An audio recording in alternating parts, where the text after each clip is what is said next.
CGPचं आंदोलन झालं. धर्मेंद्र प्रधान यांचा राजीनामा झाला. पण मोदी शहांनी त्या जागी एक RSSचा माणूस आणून बसवला. त्यामुळं अजून पण शिक्षणाचं जी परिस्थिती आहे ती सुधारण्याची शक्यता तशी कमीच आहे.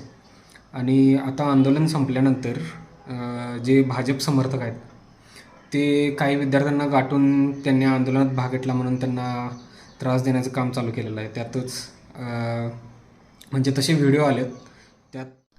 त्यातच सरकारकडनं किंवा IT सेलकडनं विद्यार्थ्यांना गिल्ट यावा किंवा विद्यार्थ्यांच्या पालकांना गिल्ट यावा यासाठी मेसेज यायला लागलेत किंवा व्हिडिओ यायला लागलेत की तुम्ही पंतप्रधानांना शिव्या दिल्या, वाईट साईड बोललं.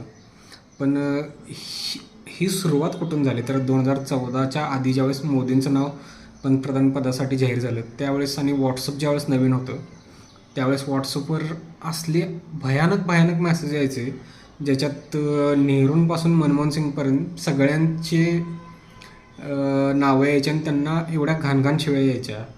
तर हेच फक्त त्यांना आता उलटून यायला लागले. तुम्हाला काय वाटते कमेंट करून सांगा.